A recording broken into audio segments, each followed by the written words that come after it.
ಹೆಚ್ಚು ಕಡಿಮೆ 11:30ಗೆ ASP ರವಿಕುಮಾರ್ ಅವರು ಫೋನಲ್ಲಿ ಇಲ್ಲಿಗೆ ಸುಭಾಷ್ ಇನ್ಸ್ಪೆಕ್ಟರ್ ಬಂದಿದ್ದರು. ಫೋನಲ್ಲಿ ಅವರ ನಂಬರಲ್ಲಿ ನಾನು ಮಾತಾಡಿದ್ದೆ. ನಾನು 4 ಮಂದಿ ಗನ್ಮೆನ್ಗಳನ್ನು ಅರೆಸ್ಟ್ ಮಾಡಿ ವಿಚಾರಣೆ ಮಾಡಿದ್ದೀನಿ ನಿನ್ನೆಯಿಂದ ಕೂಡ. ಅದರಲ್ಲಿ ಈ ಗುಂಡು ಹಾರಿಸಿರೋ ಗುಂಡು ಯಾವ ಗುಂಡಿಂದ ಅಮಾಯಕ ಹುಡುಗ ರಾಜಶೇಖರ್ ಮೃತವಾಗಿದ್ದರು. ಆ ಗುಂಡನ್ನು ಹಾರಿಸಿರುವಂಥದ್ದು ಗುರುಚರಣ್ ಸಿಂಗ್ ಅನ್ನೋಂಥ ಒಬ್ಬ ಖಾಸಗಿ ಗನ್ಮೇನ್ ಒಂದು ವೆಪನ್ ಮೂಲಕನೇ ಅವನು ಡಿತಾಗಿದ್ದಾನೆ ಅಂತೇಳಿ ದೃಢಪಟ್ಟಿದೆ. ಸೊ ಅವರೆಲ್ಲರೂ ಕೂಡ ನಾವು ಕಸ್ಟಡಿಗೆ ನಾವು ಕೊಡ್ತಾ ಇದ್ದೀವಿ ನಾವು ಅಂಥೇಳಿ ಜಸ್ಟ್ ನನಗೆ 11:30 ಅಷ್ಟೊತ್ತಿಗೆ ನಾನು ಹೇಳಿದ್ದೆ. ಅವ್ರ ಮಾಲೀಕರು ನಾನು ಅದನ್ನೇ ಮಾತಾಡಿದ್ದೆ. ನಾನು ಇಲ್ಲಿ ಒಂದೇನಾಗಿದೆ ಅಂದರೆ ನಮ್ಮ ಹತ್ರ ಸೋಷಿಯಲ್ ಮೀಡಿಯಾ ವಿಡಿಯೋಗಳೆಲ್ಲ ಇದೆ. ಅದೆಲ್ಲದನ್ನು ನಾನು ನಿಮಗೂ ಮೋಸ್ಟ್ಲಿ ನೀವು ನೋಡಿರ್ತೀರಿ ಅಂತ ಅಂದ್ಕೊಳ್ತೀನಿ. ಭರತ್ ರೆಡ್ಡಿ ಹೆಂಡತಿ ಕೆಲವೊಂದು ಕಡೆ ಎಲ್ಲೆಲ್ಲಿ ಓಡಾಡ್ತಾ ಇದ್ದಾರೆ. ಇದೇ SP ಸರ್ಕಲ್ ವಾಲ್ಮೀಕಿ ವೃತ್ತಕ್ಕೆ ಬಂದು ಪ್ಲ್ಯಾನಿಂಗ್ ಮಾಡ್ತಾಯಿದ್ರು ಹೆಣ್ಮಗಳೆಲ್ಲ ಹೇಗೆ ಫಂಕ್ಷನ್ ಮಾಡಬೇಕು ಅಂತೇಳಿ. ಆ ವಿಡಿಯೋ ನೋಡಿದೆ ನಾನು. ಆ ವಿಡಿಯೋದಲ್ಲಿ ಕೂಡ ಇದೇ ಗನ್ಮೆನ್ಗಳೇ ಭರತ್ ರೆಡ್ಡಿ ಹೆಂಡತಿ ಜೊತೆಯಲ್ಲಿ ಇದ್ದಿದ್ದು. ಮತ್ತು ಸುಮಾರು ಭರತ್ ರೆಡ್ಡಿ ಈ ಕಾರ್ಯಕ್ರಮಗಳಿಗೆ ಏನು ಹೋಗ್ತಾ ಇದ್ದಾರೆ, ಗೌರ್ಮೆಂಟ್ ಗನ್ಮೆನ್ಗಳು ಅಲ್ದಾಗೇ ಇದೇ ಗನ್ಮೆನ್ಗಳೇ ಅವರು ಒಟ್ಟಿಗೆ ಓಡಾಡ್ತಾ ಇದ್ದಿದ್ದು.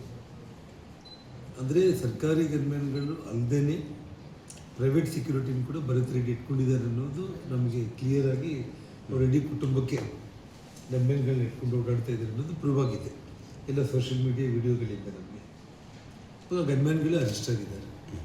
ಅಂದರೆ ಆ ಗನ್ಮ್ಯಾನ್ಗಳನ್ನ ಭರತ್ ರೆಡ್ಡಿ ತಮ್ಮ ಕುಟುಂಬಕ್ಕೋಸ್ಕರ ಇಟ್ಕೊಂಡಿರುವಂಥ ಪ್ರೈವೇಟ್ ಗನ್ಮ್ಯಾನ್ಗಳನ್ನು ಸತೀಶ್ ರೆಡ್ಡಿ ಜೊತೆ ಇಲ್ಲಿಗೆ ಕಳಿಸಿರ್ಬೇಕು ಅನ್ನೋದು ಒಂದು ಲೆಕ್ಕಾಚಾರ. ಜೊತೆಗೆ ಇಲ್ಲೆಲ್ಲ ಫೈರಿಂಗ್ ಆಯಿತು, ಗಲಾಟೆ ಆಯಿತು, ಒಂದು ಹತೋಟಿಗೆ ಬಂತು. ಆಮೇಲೆ ಅವನು ಬಂದ. ಅವನು ಬರೋ ಟೈಮ್ನಲ್ಲಿ ಒಂದು ಪೊಲೀಸ್ ರೆಫೇರಲ್ಲಿ 1000 ಮಂದಿ ಅಂತ ಹೇಳಿದ್ದಾರೆ. 1000 ಅದರ ನಂಬರ್ ಬಗ್ಗೆ ನಾನು ಯೋಚನೆ ಮಾಡಲ್ಲ. ಅದೇ ಭರತ್ ರೆಡ್ಡಿ ಜೊತೆಯಲ್ಲಿ ಕೂಡ ಈ ಫೈರಿಂಗ್ ಮಾಡಿರೋಂಥ ಗನ್ಮೆನ್ಗಳು ಮತ್ತು ಅವನೊಟ್ಟಿಗೆ ಬಂದಿದ್ದಾರೆ. ಆ ವಿಡಿಯೋದಲ್ಲಿ ಕೂಡ ನೀವು ನೋಡ್ಬೋದು ಒಟ್ಟಿಗೆ. ಮತ್ತು ನಮ್ಮ ಮನೆ ಮೇಲೆ ಫೈರಿಂಗ್ ಮಾಡೋ ಟೈಮ್ನಲ್ಲಿ ಕೂಡ ಅದೇ ಗನ್ಮೆನ್ಗಳೇ ಕಾಣಿಸ್ತಾ ಇದ್ದಾರೆ.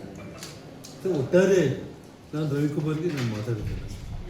ಈ ಖಾಸಗಿ ಗನ್ಮೆನ್ಗಳು ಸತೀಶ್ ರೆಡ್ಡಿ ಗನ್ಮೆನ್ಗಳ, ಭರತ್ ರೆಡ್ಡಿ ಗನ್ಮೆನ್ಗಳ, ಅದರ ನಂತರ ಅವರಿಬ್ಬರನ್ನು ಕೂಡ ನೀವು ಅರೆಸ್ಟ್ ಮಾಡಬೇಕಾಗುತ್ತೆ. ನಾನು ಈ ರೀತಿ ವಿಡಿಯೋಗಳೆಲ್ಲೂ ಕೂಡ ನಾನು ನೋಡಿದ್ದೀನಿ ಅಂತ ನಾನು ಹೇಳಿದ್ದೀನಿ.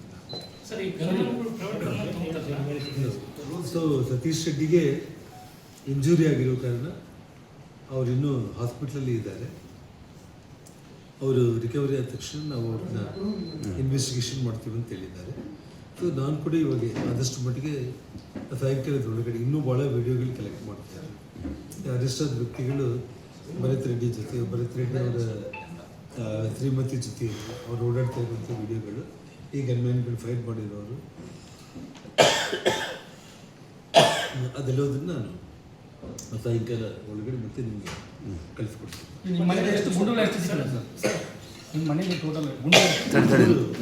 ನೀರು ಕೊಡಿ. ಖಾಸಗಿ ಗನ್ಮ್ಯಾನ್ಗಳು ತೊಗೊಂಡಿರ್ತಾರೆ, ಅದು ಪೊಲೀಸ್ ಇಲಾಖೆ ಮಾಹಿತಿ ಕೊಟ್ಟಿರ್ತಾರೆ. ನಮ್ಮ ಗನ್ಮ್ಯಾನ್ಗಳು ಒಂದು ವಿಷಯ ಕಾನೂನಲ್ಲಿ ಖಾಸಗಿ ಗನ್ಮ್ಯಾನ್ಗಳನ್ನು ಇಟ್ಕೊಂಡು ಈ ರೀತಿ ಸಾರ್ವಜನಿಕ ಸ್ಥಳಗಳಲ್ಲಿ ಓಡಾಡಲಿಕ್ಕೆ ಅವಕಾಶ ಇಲ್ಲ. ಯಾವುದೇ ಒಬ್ಬ ವ್ಯಕ್ತಿಗೆ ಗನ್ ಲೈಸೆನ್ಸ್ ಕೊಡ್ತಾರೆ ಅಂತಂದರೆ ಅವರ ಭದ್ರತೆಗಾಗಿ ನಮಗೆ ಬೇಕು ಅಂತೇಳಿ ಅವ್ರು ತಗೊಳ್ತಾ ಇರ್ತಾರೆ. ಆ ನೆಪದಲ್ಲಿ ತಗೊಂಡ್ಬಿಟ್ಟು ಅವರು ಈ ರೀತಿ ಕೆಲಸಕ್ಕೆ ಸೇರ್ಕೊಳ್ಳುವಂಥದ್ದು ನಾವು ಬಹಳ ಕಡೆ ನಾವು ನೋಡ್ತಾನೆ ಇರ್ತೀವಿ ನಾವು. ಸೊ ಹಾಗಾಗಿ ಇವತ್ತು ಅವರನ್ನು 100ಕ್ಕೆ 100 ಎಂಗೇಜ್ ಮಾಡಿಕೊಂಡಿದ್ದಾರೆ ಬರ್ತಾರೆ. ಅಂದರೆ ಸುಪಾರಿ ಹೌದು. ಇಲ್ಲ, ಅವ್ರ ಸರ್ಕಾರಕ್ಕೆ ಮಾಹಿತಿ ಕೊಡಲಿಕ್ಕೆ ಬರಲ್ಲ, ಕಾನೂನು ಬಾಹಿರಾಗುತ್ತೆ. ಸೊ ಇವಾಗ ನಡೆದಿರೋದು ಎಲ್ಲದೂ ಕೂಡ ಅಂದರೆ ಇದು ಪೊಲೀಸ್ ಇಲಾಖೆ ವೈಫಲ್ಯ. 100ಕ್ಕೆ 100 ಒಂದು ವಿಷಯ ನಾನು ಹೇಳ್ತೀನಿ. ನೋಡ್ರೆ ನಾಗರಾಜು ನಿಮ್ದೆಲ್ಲ ಒಂದೇ ಪಾಯಿಂಟ್ ಆಗಿರೋ ಕಾರಣ ಒಂದೇ ಸಿಂಪಲ್ ಆಗಿ ಹೇಳ್ತೀನಿ. ಇದು 100ಕ್ಕೆ 100 ಸರ್ಕಾರ ಮತ್ತು ಪೊಲೀಸು ವೈಫಲ್ಯ ಆಗುತ್ತೆ. ಕಾರಣ ಏನು ಅಂತಂದರೆ ಊರಲ್ಲಿ ಯಾರಾದರೂ ಪ್ರೈವೇಟ್ ಗನ್ಮ್ಯಾನ್ಗಳನ್ನ ಇಟ್ಕೊಂಡು ಓಡಾಡ್ತಾ ಇದ್ದಾರೆ. ಯಾರ ಗನ್ಮ್ಯಾನ್ಗಳು ಅವ್ರ ಹತ್ರ ವೆಪನ್ಸ್ ಇದೆಯಾ ಇಲ್ಲನ ಇದ್ದರೆ ಯಾವ ರಾಜ್ಯದವರು ಏನು ಅದ್ರ ಮೂಲ ಏನು, ಪೂರ್ವಾಪರ ಯಾರು ಇಟ್ಕೊಂಡಿದ್ದಾರೆ, ಇದೆಲ್ಲದನ್ನು ಕೂಡ ತಗೋಬೇಕು.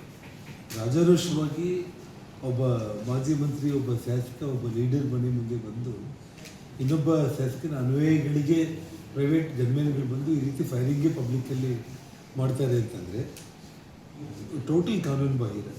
ಯಾರೇ ಇವಾಗ ನಾನಾದರೂ ಕೂಡ ಒಬ್ಬ ಪ್ರೈವೇಟ್ ಗನ್ಮ್ಯಾನ್ ಇಟ್ಕೊಳ್ಳೋದಕ್ಕೆ ನನಗೆ ಅಧಿಕಾರನೇ ಇಲ್ಲ. ಮತ್ತು ನಾನು ಪ್ರೈವೇಟ್ ಗನ್ಮ್ಯಾನ್ಗಳನ್ನ ಇಟ್ಕೊಳ್ಳೋದಕ್ಕೆ ಸರ್ಕಾರನ ಕೇಳೋದಕ್ಕೂ ಬರಲ್ಲ, ಸರ್ಕಾರ ಅನುಮತಿ ಕೊಡ್ಲಿಕ್ಕೂ ಬರಲ್ಲ. ಹಾಗಾದ್ರೆ ಈ ಗನ್ಮ್ಯಾನ್ ಶೂಟ್ ಮಾಡಿದ್ರೆ ಈ ಬುಲೆಟ್ ಇವ್ರದ್ದು ಅಂತ ಹೇಳ್ತಾರೆ, ಇವ್ರದೇ ಗನ್ಮ್ಯಾನ್ ಅಂತ ಹೇಳಕ್ಕೂ ಸಾಧ್ಯವಿಲ್ಲ. ಅಲ್ಲ, ಸತೀಶ್ ರೆಡ್ಡಿ ಗನ್ಮ್ಯಾನು ಅನಧಿಕೃತವಾಗಿ ಸತೀಶ್ ರೆಡ್ಡಿ ಮತ್ತು ಭರತ್ ರೆಡ್ಡಿ ಅವರಿಬ್ಬರ ಜೊತೆ ಎಲ್ಲ ವಿಡಿಯೋಗಳಲ್ಲಿ ಆ ಗನ್ಮ್ಯಾನ್ಗಳು ಓಡಾಡ್ತಾ ಇರೋದನ್ನು ಸತೀಶ್ ರೆಡ್ಡಿ ಜೊತೆ ಈ ಗಲಾಟೆಯಲ್ಲಿ ಮಾತ್ರ ನಾವು ನೋಡ್ತಾ ಇದ್ದೀವಿ. ಆದರೆ ಭರತ್ ರೆಡ್ಡಿ ಶ್ರೀಮತಿ ವಾಲ್ಮೀಕಿ ವೃತ್ತದಲ್ಲಿ ಬಂದಾಗ ಅವ್ರ ಕಾರ್ ಇಳಿದ ತಕ್ಷಣ ಡೋರಿಂದ ಹಿಡಿದು ಅವ್ರ ಜೊತೆಯಲ್ಲಿ ಇದೇ ಗನ್ಮ್ಯಾನ್ಗಳಿದ್ದಾರೆ. ಭರತ್ ರೆಡ್ಡಿ ಬಳ್ಳಾರಿ ನಗರದಲ್ಲಿ ಪಬ್ಲಿಕಲ್ಲಿ ಓಡಾಡ್ತಾ ಇರೋ ಟೈಮಲ್ಲಿ ಸಿನಿಮಾ ಹಾಡುಗಳೆಲ್ಲ ರೀಲ್ಸ್ ಹಾಕ್ಕೊಂಡು ಏನು ಬಿಟ್ಟಿದ್ದಾರಲ್ಲ, ಅದು ಇದೇ ಗನ್ಮ್ಯಾನ್ಗಳೇ ಇದ್ದಾರೆ. ಇವ್ರದೇ ಗನ್ಮ್ಯಾನ್ ಅಂತಿಲ್ಲ, ಅವ್ರು ಯಾರು ಪೇಮೆಂಟ್ ಮಾಡ್ತಾರೋ ಗೊತ್ತಿಲ್ಲ, ಹಾಂ, ಬಟ್ ಅವ್ರು ಯಾರ್ಯಾರು ಗನ್ಮ್ಯಾನ್ ಆಗಿರೋ ಅಷ್ಟೇ. ಸೊ ಭರತ್ ರೆಡ್ಡಿ ಕುಟುಂಬದ ಜೊತೆ ಕೂಡ ಅವ್ರು ಇರೋ ಕಾರಣ